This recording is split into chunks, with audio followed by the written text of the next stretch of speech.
threaten our freedom, America will rise up. All right, here we go. And make no mistake, we will find you. And we will destroy you. Mike, we're getting you out. Go, go, go! Rooftop, 3 o'clock! Brace for impact.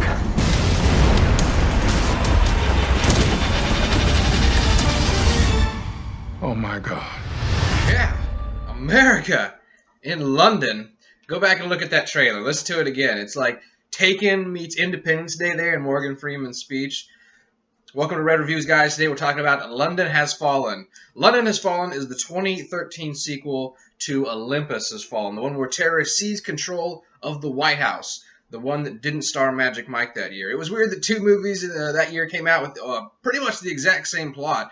Olympus Has Fallen was actually more profitable, and of the two, I like that one better. So if one of them had to get a sequel, I'm glad it was this one. I'm glad Gerald Butler's back, playing Mike Banning, trying to save the president once again in London. Now, London is no stranger to being the backdrop for action heroes or seeing its fair share of destruction. Heck, Jason Bourne did it. Jack Bauer did it. James Bond did it. And now it's Gerald Butler's turn. And I know what you're thinking. A lot of those names, they sound really alike.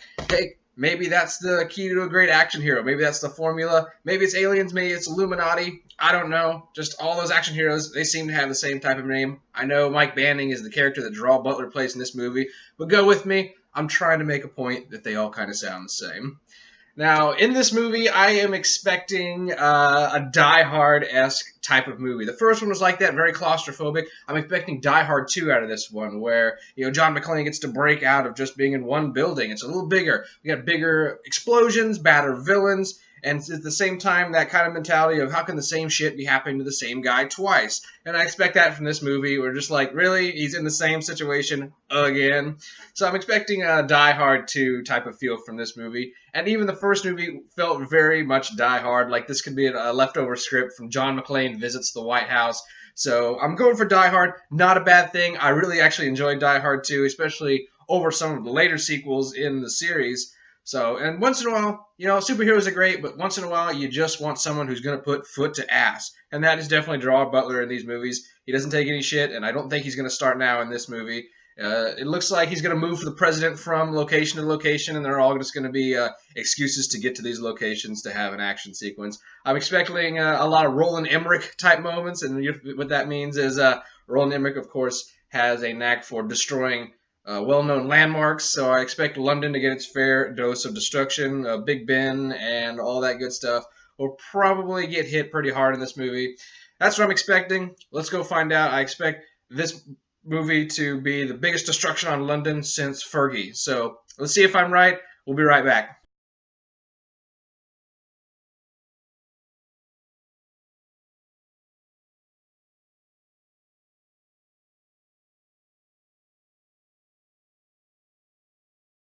All right, that is exactly what I was expecting, and that was a good thing. That movie rocked. Now, it was a little slow there in the beginning for the first 15 or 20 minutes. There's a little history of the villain and why he's doing what he's doing, his motivations. So you get a little picture of that right there in the beginning. And then Banning, Gerald Butler's character, he's contemplating retiring, sending in his notice that he's not going to work for the Secret Service anymore because he's got a baby on the way, so he's starting to have this family. We met his wife in the first movie, so she's pregnant. Baby on the way. He's thinking that maybe it's time to retire and hang up the badge and be the family man. But it wouldn't be a Gerald Butler action movie if he actually did that. So, a little first 15, 20 minutes, I must say, was slow. That's only because we knew what was coming from the trailers down the road. We knew this epic action was coming. So, we were kind of just like, all right, we know it's coming. Let's go ahead. Let's get to it. And when the action starts, it does not stop. This is an action-packed movie. I was genuinely impressed. When the attack on London starts, when all the world leaders who are gathered for this funeral for the Prime Minister of London, so they've all gathered for this funeral, but it was all staged, of course. You find out later on. It's part of the plot. And if you go into this movie looking for an amazing plot, of course you're not going to get it. It's an action movie. It's a classic 80s action movie, not driven by story, driven by the action. So when the different world leaders are getting taken out. And so different parts of London are getting blown up, and all the attacks are going down. That's when it starts, and it does not let up. So if you couldn't tell by now, I'm going to talk like you've seen the movie, so there'll be spoilers, things in there.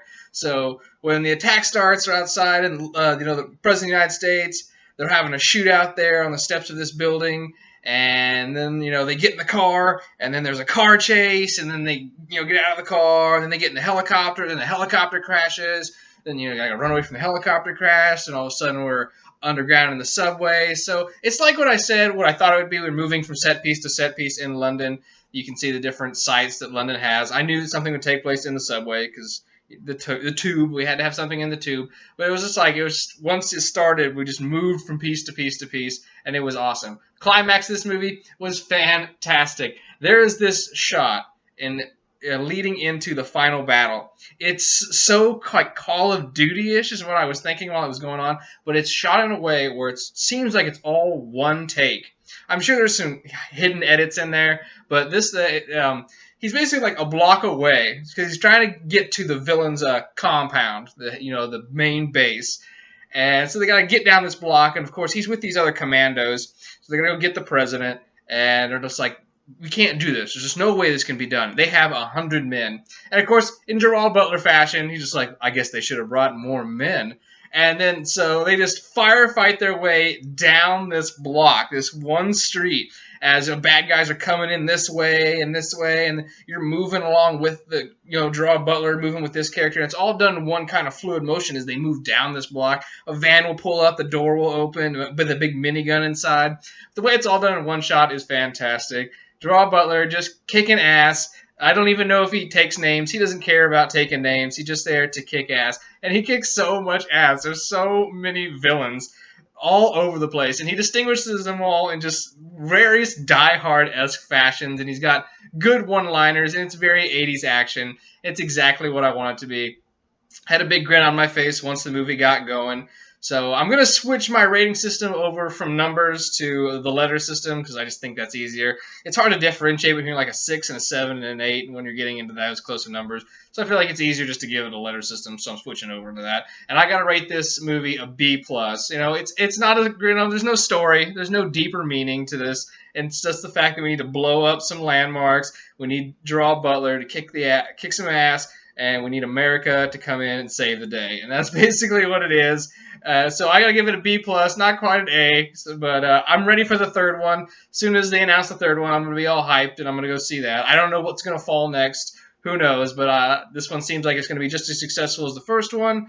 And so that just means the studio, of course, will do what they do best and greenlight a sequel. So go check out London Has Fallen. Make up your own opinion. This is mine.